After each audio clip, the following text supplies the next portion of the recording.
시편 31편 19절에서 24절까지 말씀입니다. 제가 한 절, 여러분이 한 절 교독하도록 하겠습니다. 주를 두려워하는 자를 위하여 쌓아두신 은혜, 곧 주께 피하는 자를 위하여 인생 앞에 베푸신 은혜가 어찌 그리 큰지요.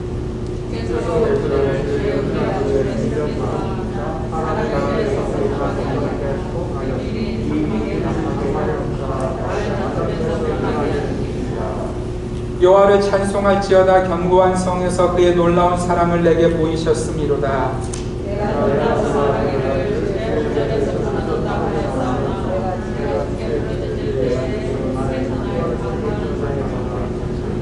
너희 모든 성도들아, 여호와를 사랑하라. 여호와께서 진실한 자를 보호하시고 교만하게 행하는 자에게 엄중히 갚으시느니라.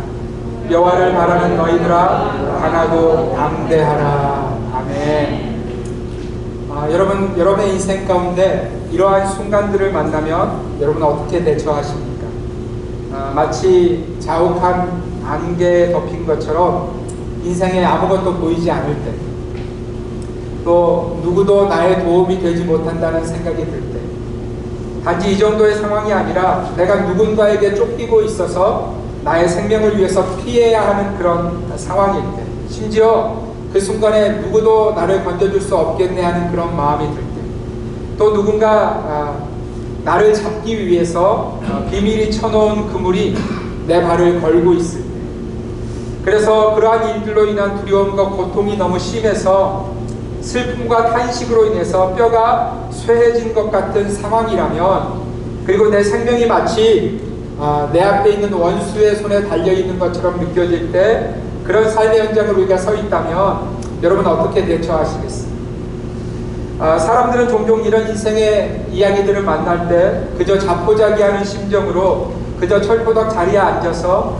마치 죽기만을 기다리는 그 다친 짐승처럼 앉아있을 때가 많이 있다는 거예요. 그리고는 여러분 아시죠? 인생에 아무것도 할 수 없을 때도 뭐 하기 시작하냐면 불평하고 원망하기 시작해요. 그 인간 때문에, 그 사람 때문에, 그 원수 때문에. 여러분 이런 원망과 불평으로 그 상황을 이렇게 좀 해소하려고 노력하죠. 심지어 여러분 인생이요, 사람에 대한 원망과 불평이 커지면 커질수록 어디에 이르냐면 하나님에게도 불평하기 시작합니다. 하나님 왜 이러세요? 하나님 왜 이러셨어요? 뭐 이런 생각으로 우리가 어려움의 때를 지나갈 때가 참 많다는 거예요. 제가 어제 어떤 분과 잠시 이렇게 통화하면서 요즘 시대의 교회에 대해서 나눌 수 있는 그런 시간이 있었습니다. 여러분 그분의 말씀에 따르면 요즘 성도들이 너무 힘들어 하신다는 거예요. 그래서 그 힘듦 때문에 그야말로 마음이 거칠어질 대로 거칠어져서 이 쏟아내는 말들이요, 얼마나 날카로운지 모른다고 그분이 얘기하시는 것을 들었습니다. 그래서 왜 그럴까? 왜 성도들의 마음이 그렇게 거칠어졌을까? 왜 그렇게 거친 말들을 쏟아내고 있을까? 이렇게 생각해 보다가 그분과 대화하던 중에 결론이 이렇게 났어요. 여러분 지난 거의 2년 동안 이 코로나 팬데믹으로 인해서 교회가 잠겨 있었잖아요. 그죠? 뭐 우리야 계속해서 우리 교회는 한 주도 빠짐없이 예배를 드렸지만 다른 지역의 교회들은 거의 문을 닫고 있었고요. 또 코로나 때문에 어쩔 수 없어 뭐 이렇게 말은 했지만 교회 문을 닫은 그 결과로 인해서 우리 성도들의 마음밭이 그야말로 거칠어질 대로 거칠어진, 그야말로 딱딱해질 대로 딱딱해진. 그래서 여러분 영적인 말을 나눠도요 알아듣지 못해요. 또 알아들어도 들으려고 하지 않아요. 그리고는 이렇게 말합니다. 목사님 지금이 얼마나 힘든 때인지 아세요? 그러니까 좀 위로의 말, 좀 힘이 되는 말 우리한테 해주셔야지. 지금 그렇게 어려운 성경의 말씀 지금은 때가 아닌 것 같아요. 뭐 이렇게 성도들이 이야기하고 있다는 거예요. 사랑하는 주님의 교회 성도 여러분, 여러분들은 어떻게 생각하세요? 정말 그런 것일까요? 이 위기의 시대에, 이 팬데믹으로 인해서 다들 두려워하는 시대 가운데 위로가 있으면 성도들의 삶이 회복되어질까요? 여러분 제가 여러분에게 다시 한번 말씀드리지만 오늘 이 위기의 시대 가운데 우리가 원하는 바가 중요하지 않다는 것을 다시 한번 말씀드립니다. 여러분 위기를 지나갈 때 내가 원하는 바가 중요하지 않다는 거예요. 여러분 우리의 인생의 경험을 돌아보면 내가 원하는 바가 나를 살리지 못했음을 우리는 우리 인생을 통해서 발견하게 되어진다는 겁니다. 여러분, 그럼에도 불구하고 이 위기의 시대에 단지 위로를 원하는 것은 어쩌면 이런 것과 같지 않을까요? 여러분 한번 생각해 보세요. 당뇨 수치가 지금 400, 500이 올라가는 그런 어떤 사람이 있어요. 근데 이 사람이 이렇게 이야기하는 거예요. 나한테 좀 내가 좀 위로받을 수 있는, 나 지금 달달하게 먹고 싶은데 그 위로받을 수 있는 그거 나한테 줘. 내가 원하는 게 그거야. 여러분 한번 생각해 보세요. 당뇨 수치가 400, 500을 지나가고 있는 사람한테 그 사람이 그거 원한다 그래서 그거 주면 그 사람에게 도움이 될까요? 어떨까요, 여러분? 자꾸 사탕 달라 그러면 사탕 주면 그 인생이 살아나고 회복되어질까요? 사랑하는 성도 여러분, 우리는 오늘 다윗을 통해서 이 위기의 시대를 어떻게 보내야 할지를 듣고 있습니다. 여러분, 제가 설교 서두에 나눴던 그 삶의 현장은요, 바로 다윗이 지나갔던 삶의 현장이에요. 피해야 하는 상황, 건짐이 필요한 상황, 누군가 나를 잡기 위해서 비밀이 친 그물에 자신이 걸려있는 상황, 고통 중에 있는 상황, 슬픔과 탄식으로 뼈가 새하여진 것 같은 그런 상황, 원수들과 핍박하는 자들의 손에 내 인생이 좌지우지 될 것처럼 보이는 그런 상황 가운데 다윗이 서 있다는 거예요. 그리고 성경은 그런 다윗의 삶의 그 위기를 어떻게 이겨낼 수 있는지를 오늘 말씀을 통해서 가르쳐 주시고 있다는 겁니다. 그런데 여러분, 다윗이 고백하고 있는 그 위기 극복의 방법이요, 우리가 생각하는, 우리가 원하는 것과는 전혀 다르다는 것을 성경이 말씀하고 있어요. 그러니까 위로를 원하는 요즘 사람들의 그 기대를 저버리고요, 오늘 말씀해 보면 전혀 다른 이야기를 하나님이 우리에게 말씀하고 있다는 거예요. 여러분, 다윗이 우리에게 가르쳐주는 위기 극복의 방법 첫 번째는요, 여호와를 찬양하라입니다. 우리 같이 한번 할까요? 시작. 여호와를 찬양하라. 사랑하는 성도 여러분, 위기의 순간에 우리는 종종 그 위기의 이유를 끊임없이 묵상할 때가 있어요. 내가 지금 왜 이렇게 어려운지, 내가 지금 왜 이런 위기를 만났는지, 도대체 누구 때문에 이런 어려움이 생겼는지, 그리고 내가 잘못한 부분은 무엇인지 등을 사람들은 위기의 때에 끊임없이 묵상하고 생각한다는 거예요. 여러분, 저는 요즘 이 현실에 대한 끊임없는 묵상이 사람들의 삶을 얼마나 피폐하게 만드는지를 제가 제 주위에서도 봅니다.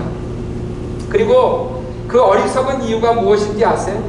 그 위기가 닥친 그가 그 위기를 해결할 능력이 없음에도 불구하고 끊임없이 위기를 묵상하고 있다는 것이 그의 어리석음이라는 거예요. 여러분, 이 팬데믹의 시대에 사람들이 왜 두려워하고 있는지 아세요? 사람들에게 이런 기대가 있었어요.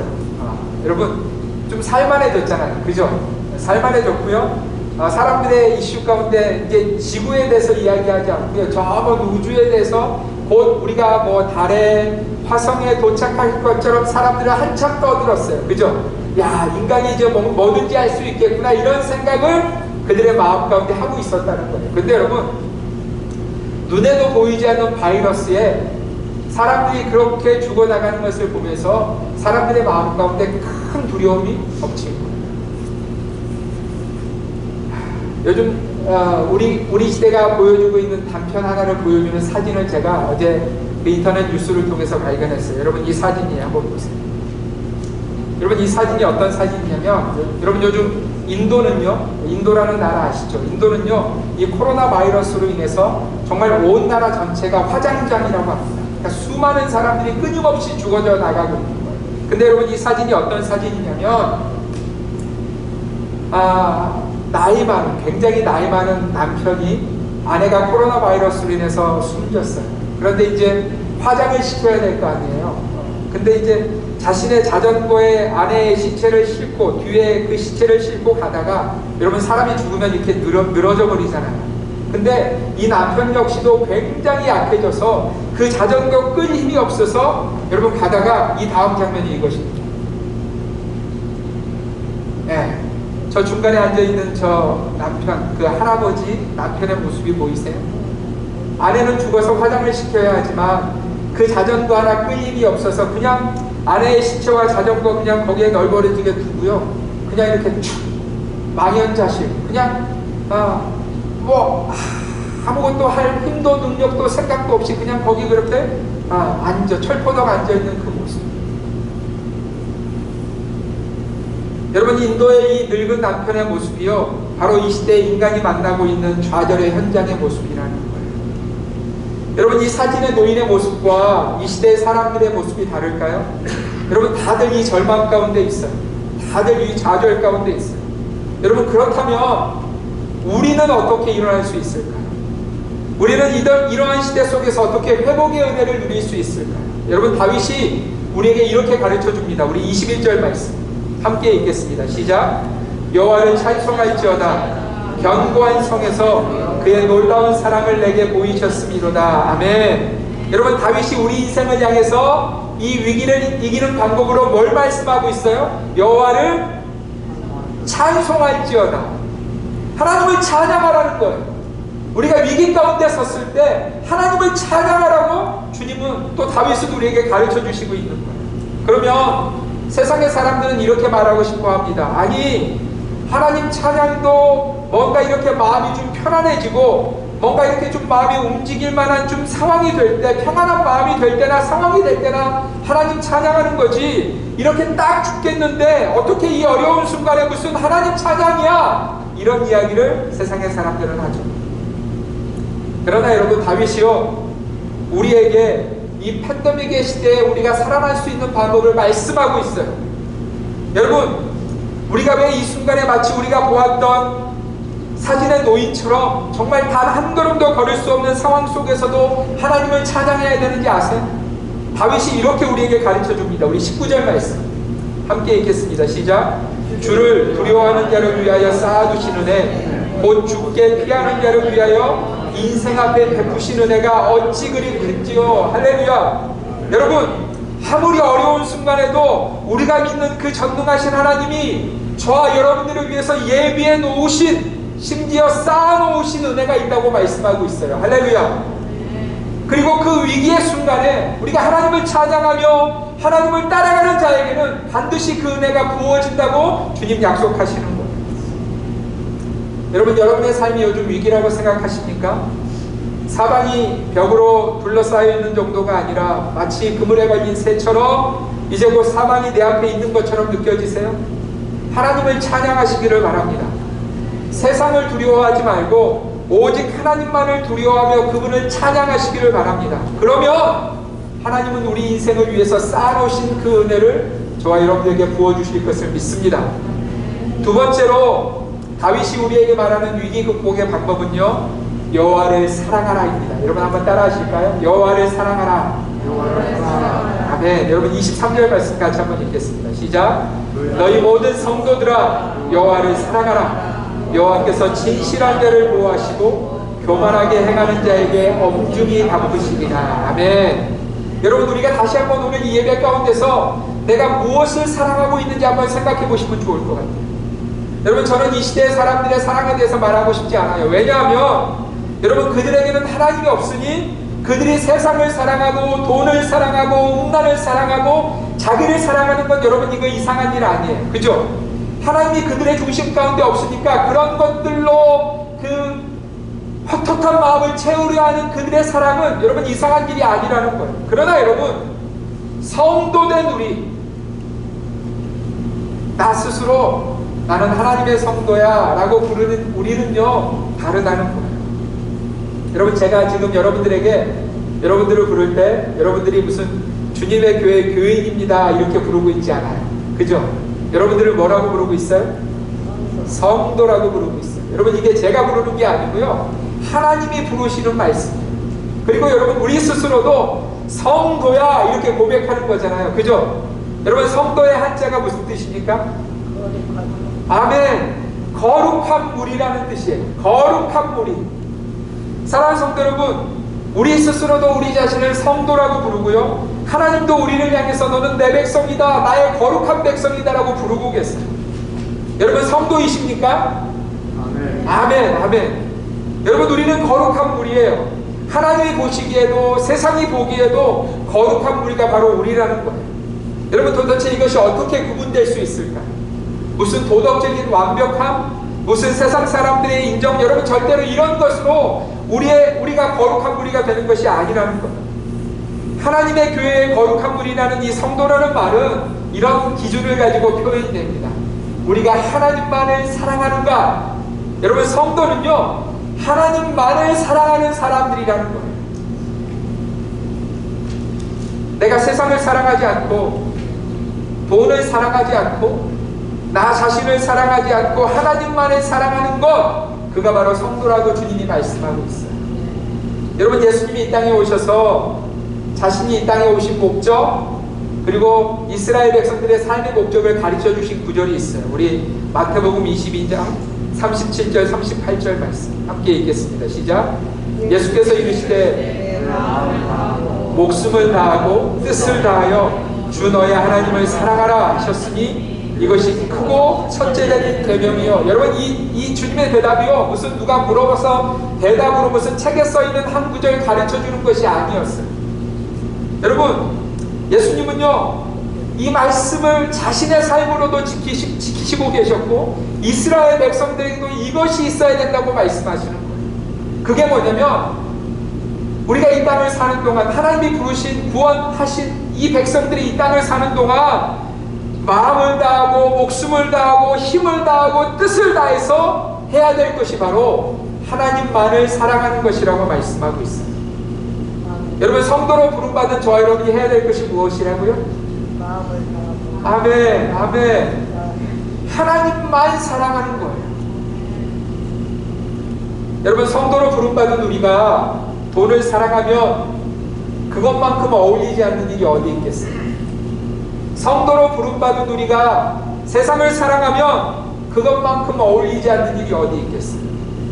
성도로 부름받은 우리가 자기를 사랑하면 그것만큼 어울리지 않는 일이 어디 있겠어요? 사랑하는 주님의 교회 성도 여러분, 하나님만을 사랑하시기를 바랍니다. 다시 한번 부탁드립니다. 여러분의 인생을 다해서 하나님만을 사랑하시기를 바랍니다.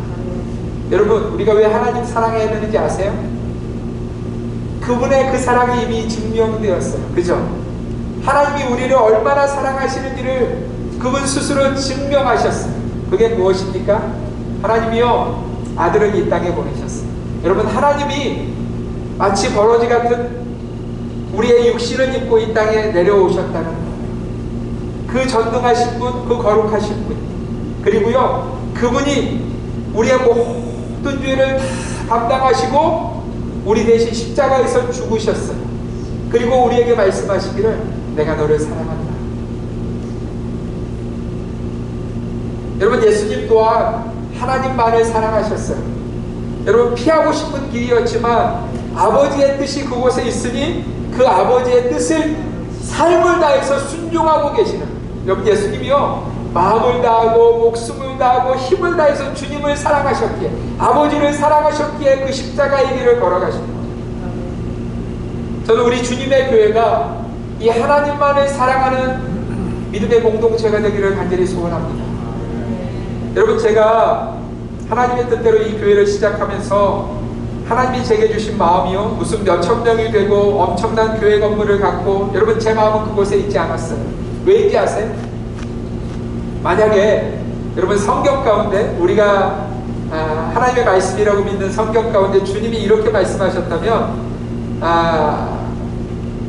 제가 다른 삶의 방향을 걸어갔습니다. 예를 들어서 성경에, 야, 교회는 한 2,000명은 돼야 천국에 들어온다, 여러분, 그랬다면, 하나님이 그렇게 말씀하셨다면 제가 어떻게든지 막 2,000명 3,000명 모으느라고 막 제 삶을 다했어요.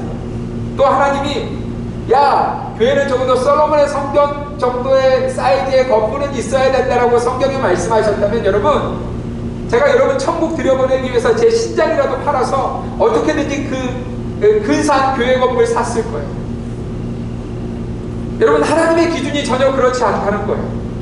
하나님 나라에 들어가는 유일한 조건이 무엇인지 아세요? 천국에 들어가는 유일한 조건이 무엇인지 아세요?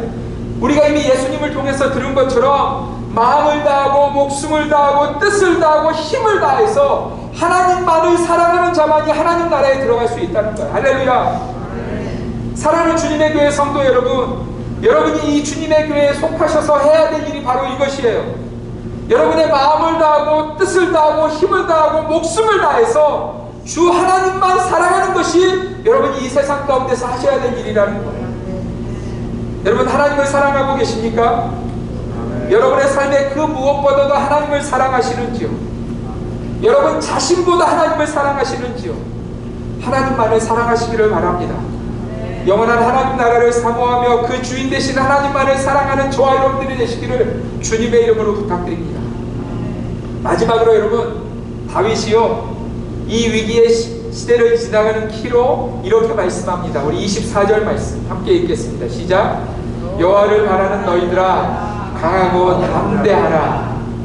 여러분 한번 따라할까요? 강하고 담대하라. 아멘, 아멘. 여러분 오직 하나님만 바라보고 계시나요? 도대체 여러분은 이 팬데믹의 시대에 무엇을 바라보고 계세요? 저는 하나님께서 제게 주신 큰 복 중에 복이라고 생각하는 부분 가운데 하나가 제게 주신 두 어머님이에요. 한 분은 저를 낳아주신 어머님, 한 분은 제 아내를 통해서 얻은 제 장모님. 한 분은 이제 곧 오시겠지만 또 다른 한 분, 저희 장모님을 제가 거의 매주 이렇게 2번씩 전화를 드립니다. 물론 잠깐 통화하고 제 아내 바꿔주는 역할이 제 역할이긴 하지만 어쨌든 간에 통화를 해요. 제가 지난 금요일 저녁에도 통화하면서 얼마나 큰 은혜를 받았는지 모릅니다. 여러분 이제 80이 넘으셨잖아요. 그죠? 그래서 이제 우리가 그렇게 계속해서 문제가 되고 힘이 들어왔어요. 거의 식사를 제대로 하지 못하시니까 계속 말라가시고 힘이 없어지시는 거예요. 요 근래 한국에서 나온 새로운 방법으로 새로운 특기를 지난 주간에 만드셨는데 그것조차도 잘 맞지가 않아서 이렇게 끼면 끼수록 통증이 있는, 그래서 정말 어려워하시는 거예요. 그런데 그럼에도 불구하고 저하고 통화하시면서 뭐라고 얘기하시냐면 하나님 나를 살려두시는 이유가, 하나님 나를 오늘 살게 하시는 이유가 무슨 하나님의 뜻이 있을 거야. 나는 하나님 바라보면서 하나님의 영광 위해서 오늘을 살 거야 라고 제게 나눠주시는데 제가 정말 큰 감동을 받았습니다. 여러분 지금도 저희 장모님이요 새벽 6시가 되면 혼자 새벽 기도를 하십니다. 그리고 센터에 낮에 다녀오셔서 저녁이 되면 10시, 11시 되는 그 시간에 또 1시간 기도를 하나님 앞에 드리세요. 여러분 그 기도 제목에 가장 큰 것 중에 하나가 우리 주님의 교회라는 거 아세요? 얼마나 간절히 기도하시는지, 하나님 부흥을 주세요. 얼마나 간절히 기도하시는지. 사랑하는 성도 여러분, 82세 나이에도요 여전히 하나님만 바라보고 계십니다. 그래서 날마다 약해지는 육체이지만 이렇게 말씀하잖아요. 늙으니까 죽어야지, 몸은 약해지고 사람들에게 부담만 되는 것 같고 이렇게 말씀하시지 않고요. 오늘 내게 새로운 태양을 주신 이유는 하나님의 뜻이 있어. 하나님이 내게 주신 사명이 있어. 나 그거 지키고 하나님 나라 갈 거야 라고 말씀하시는 그것이 제가 참 도전이. 사랑하는 성도 여러분, 하나님이 우리에게 이렇게 말씀하고 있어요. 이 위기의 시대를 살면서 두려워하지 말라고, 세상 가운데 너희 마음 빼앗겨서 죽었으면 좋겠다 이런 생각하지 말라고 주시는 말씀이 있어요. 우리 여호수아 1장 9절 말씀 함께 읽겠습니다. 시작. 내가 내게 명령한 것이 아니냐. 강하고 담대하라. 두려워하지 말며 놀라지 말라. 내가 어디로 가든지 내 하나님 여호와가 너와 함께하느니라 하시니라. 아멘. 여러분 이 말씀이요 하나님의 명령이에요. 제게만 주시는 명령이 아니라 성도된 여러분들에게 주시는 명령이에요. 그 명령이 뭐냐면 강하고 담대하라. 두려워하지 말며 놀라지 말라. 네가 어디로 가든지 내 하나님 여호와가 어떻게 하시겠다고요? 아멘. 너와 함께 하시느니라. 이 말씀이죠. 내가 너와 함께 있어. 내가 네 곁에 있어. 내가 네 마음 가운데 있어. 두려워하지 마. 놀라지 마. 사랑하는 주님의 교회 성도 여러분, 강하고 담대하시기를 바랍니다. 아멘. 두려워하지 말며 놀라지 마시기를 바랍니다. 우리 주님의 이 음성을 우리의 마음 가운데 두고 이 위기의 시대를 믿음으로 이겨내시는 저와 여러분이 되시기를 주님의 이름으로 부탁드립니다. 아멘. 말씀을 마치면서 제가 이미 언젠가 나눴던 그 북한에 있던 성도들의 이야기 여러분 기억하실 거예요. 다시 한번 나누고 싶어졌어요. 1972년 북한 노동신문에 실렸던 이야기예요. 19년 동안, 그러니까 6.25 전쟁이 맞춰지고 1953년부터 1972년까지 22명의 그리스도인들이요 신앙 지키고자 한 지하 동굴에서 이렇게 여러분 무려 19년 동안 지낸 거예요. 여러분 19년 동안 그 바깥에 나오지 못하고 지냈으니까 머리카락이요 너무 길어서 땅에 닿을 정도였고요. 또 어두운 곳에서만 살다 보니까 거의 실명에 가까울 정도의 눈의 상태가 되었어요. 그런데 이들이 북한 당국이 고속도로를 내던 가운데서 그 지하 동굴이 발각이 된 거예요. 그러니 여러분 이 북한이 난리가 났죠. 그리고 공개 재판을 통해서 이들을 공개 처형하기로 결정을 내렸어요. 무려 3,000명이나 되는 북한 주민이요 이 공개 처형을 보기 위해서 모여들었어요. 이 22명의 그리스도인들을 인도하는 리더가 김태용 목사님이라는 분이셨어요. 여러분 이 북한이 얼마나 이 악랄한지 공개 처형을 시작할 때 그들 가운데 있는 가장 나이 어린 13살짜리 아이로부터 이 목사님의 둘째 아들로부터 공개 처형을 시작했어요. 아이가 키가 작으니까 의자 위에 올라서게 하고 목에는 올가미를 걸었어요.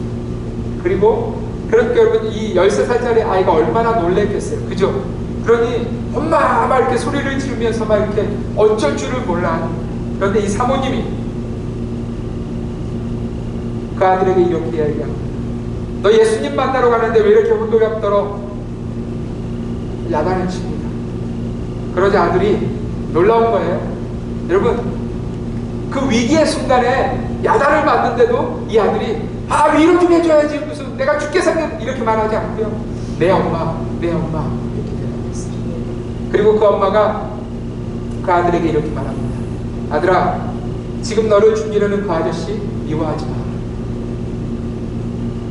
그리고는 그 사형 집행인이요 의자 위에 올려져서 목이 메어져 있는 그 아이의 의자를 발로 쳐내자 아이가요 혀가 늘어지고 눈알이 튀어나와서 그 자리에서 사망합니다.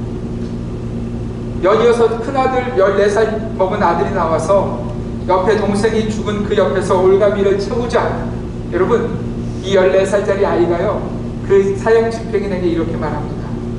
아저씨 저는 아저씨를 사랑합니다. 그리고 똑같은 방식으로 죽음을 당합니다. 그리고 나서 이 김태용 목사님 여러분 이분은요 반동 분자들의 리더라고 해서 총알도 아깝다고 그래서 여러분 발가벗겨져서 3,000명이 보는 그 자리에서 발가벗겨져서 발에서부터 이 중장비로 자근자근 이겨서 사람을 죽입니다. 여러분 그 순간에요 이 목사님이 하나님 왜 이러세요? 내가 믿었는데 이렇게 하지 않고요 그분이 찬송하기 시작했어요. 내 구주 예수를 더욱 사랑 숨질 때 하는 말 내 구주 예수를 더욱 사랑합니다. 사랑하는 성도 여러분 이 성도들이요 그 위기의 때에 다른 방법을 찾지 않았어요. 하나님을 찬양했어요. 자신의 생명보다 하나님을 사랑했어요. 그리고요 강하고 담대했어요. 여러분 그들은 아마도 하나님 나라에 당당히 세상의 위로가 아니라 우리 주님이 위로하시는 그 안아주심을 맞이하며 하나님 나라에 당당히 들어가지 않았을까요? 사랑하는 성도 여러분 위기 가운데 계십니까? 어찌해야 될 바를 모르겠다고 생각하고 계세요? 오늘 성경이 우리에게 그 순간에 이렇게 하라고 말씀하고 있어요. 하나님을 찬양하라. 너희 생명보다 하나님을 사랑하라. 그리고 그분을 믿음으로 담대하게 나아가라. 그러면 우리 하나님 예비하신 복과 은혜를 우리 인생 가운데 부어주신다고 약속하고 계십니다. 그 은혜를 누리시는 우리 주님의 교회 성도들이 되셨으면 좋겠어요. 이 위기의 시대에 사람들이 말하는 그 얄팍한 위로에 내 마음 빼앗기지 마시고요. 하나님이 우리를 위로하시는 그 하늘의 위로의 소망을 두고 날마다 하나님을 찬송하며 내 목숨보다 하나님 사랑하며 그분만을 바라보며 믿음으로 강하고 담대하게 우리 주님 부르시는 날까지 삶의 걸음을 걸어가시는 우리 주님의 교회 성도님들 되시기를 주님의 이름으로 부탁드립니다. 기도하겠습니다. 여러분 우리가 이렇게 기도했으면 좋겠어요. 하나님 그 22명의 성도가 우리가 되길 원합니다. 하나님만을 찬송하며 자기 생명보다 하나님을 사랑하며 그 어떤 순간에도 강하고 담대하며 주님을 바라보았던 그 믿음, 그 순전한 믿음, 온전한 믿음을 우리에게, 우리 주님의 교회에게 부어주옵소서. 우리 같이 한번 간절히 기도하도록 하겠습니다.